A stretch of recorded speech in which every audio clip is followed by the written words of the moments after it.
मुझे रूल्स समझाने मत बैठना। जी हाँ, ये एक लाइन आज पूरे सोशल मीडिया पर गूंज रही है और ये लाइन किसी फिल्म के विलन ने नहीं बल्कि एक छोटे से 5वीं क्लास के बच्चे ने खुद अमिताभ बच्चन को कह दी है। कौन बनेगा करोड़पति सीजन 17 के मंच पर।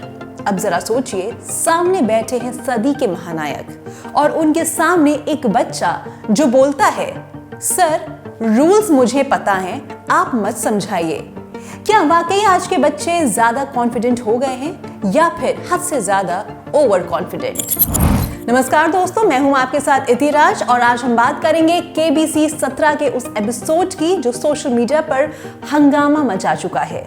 लोग कह रहे हैं, अगर मैं अमिताभ की जगह होता तो इस बच्चे को एक थप्पड़ जरूर लगाता।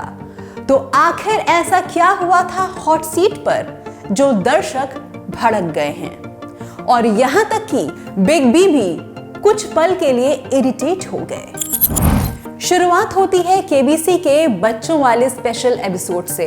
हॉट सीट पर बैठा था गुजरात के गांधीनगर का रहने वाला इशित भट्ट, एक छोटा सा बच्चा 5वीं क्लास में पढ़ता है।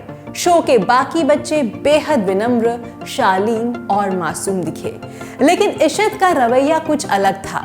बिग बी ने जैसे ही नियम समझाने शुरू किए, वो बीच में बोल पड़ा, सर मुझे रूल्स पता हैं, आप मुझे मत समझाइए। बिग बी थोड़ा मुस्कुराए, माहौल हल्का रखा, लेकिन सोशल मीडिया पर आग लग गई। लोगों ने कहा, ये क्या है, ये शिष्टाचार है, बच्चे को किसी बड़ों से ऐसे बात करनी चाहिए। कुछ ने तो यहाँ तक लिख दिया, ज्ञान अच्छा है लेकिन बिना संस्कार के ज्ञान अधूरा है। वहीं कुछ लोगों ने कहा, अरे बच्चा है, बस कॉन्फिडेंट है, इस पर इतना रिएक्शन क्यों? लेकिन मामला यही नहीं रुका। जब अमिताभ बच्चन सवाल पूछने लगे तो इशित ने कहा, अरे ऑप्शन डालो ना। अब सोचिए, इस अंदाज में वो लाइन बोली गई कि बिग बी कुछ पल के लिए ठहर गए।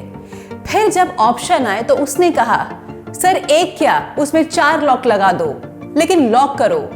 और नतीजा जवाब गलत निकला और इशित शो से बिना कोई रकम जीते बाहर हो गया।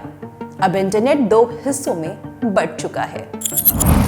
एक तरफ वो लोग हैं जो कह रहे हैं, आजकल के बच्चों को ये कॉन्फिडेंस स्कूल नहीं घर सिखाता है। परफॉर्मेंस प्रेशर में पेरेंट्स खुद उन्हें अलग दिखने की ट्रेनिंग देते हैं। दूसरी तरफ वो लोग हैं जो कह रहे हैं, बच्चा है, नादानी है, इसे इतना बड़ा बना देना गलत है, उसे शायद समझ ही नहीं था कि उसने क्या कहा। लेकिन फिर भी सवाल ये उठता है, जब बच्चा नेशनल टीवी पर बैठा हो और सामने हो अमिताभ बच्चन, तब भी क्या इस तरह का टोन सही है? अब जरा सोचिए, वही बच्चा अगर किसी स्कूल टीचर या रिश्तेदार से ऐसे बोल दे, मुझे मत समझाओ, तो क्या हमें अच्छा लगेगा? यह मुद्दा सिर्फ केबीसी का नहीं है, बल्कि हमारे समाज में बदलते बच्चों के बर्ताव का है। हम उन्हें सिखा रहे हैं कि कॉन्फिडेंट बनो, लेकिन शायद ये भूल रहे हैं कि कॉन्फिडेंस और अहंकार के बीच एक पतली सी लाइन होती है। एक यूजर ने लिखा, अगर बच्चा बड़ों से इस लहजे में बात करता है तो ये ओवर स्मार्टनेस नहीं, पेरेंटिंग की गलती है। दूसरे ने कहा, ये बच्चा नहीं, एक केस स्टडी है, कैसे डिजिटल युग में बच्चे हर चीज में जल्दी बड़े हो जाते हैं।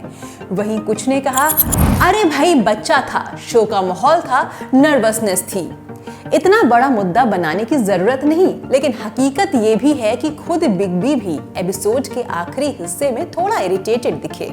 उनकी स्माइल कुछ पल के लिए गायब हुई और वो बोले, ठीक है बेटा, जवाब लॉक कर दिया जाए। और जैसे ही जवाब गलत निकला, पूरा स्टूडियो शांत हो गया। अब सवाल ये है कि क्या सोशल मीडिया ने जरूरत से ज्यादा रिएक्ट किया, या सच में आज के बच्चों में वो तहजीब कम हो रही है जो हमारे समय में सिखाई जाती थी? आपका क्या मानना है? क्या ये सिर्फ कॉन्फिडेंस था या ओवर स्मार्टनेस? दोस्तों, इस पूरी कहानी में एक चीज तो साफ दिखती है, आजकल हर बच्चा स्मार्टफोन, इंटरनेट और शोबिज के बीच बड़ा हो रहा है। वो बोलने से बिल्कुल भी नहीं डरता, लेकिन कभी कभी उस बोलने की आजादी में बात करने की मर्यादा पीछे छूट जाती है। और यही वजह है कि ये छोटा सा एपिसोड आज पूरे देश में बच्चों की परवरिश पर एक बड़ी बहस छेड़ चुका है। तो इस पूरे मामले पर आखिर आपकी क्या कुछ राय है? क्या अमिताभ बच्चन को सख्ती दिखानी चाहिए थी या उन्होंने सही किया कि मुस्कुराकर बात को खत्म कर दिया? कमेंट में हमें जरूर बताइएगा, क्योंकि ये सिर्फ एक शो की बात नहीं है बल्कि उस सोच की भी बात है जो हम अगली पीढ़ी को सिखा रहे हैं।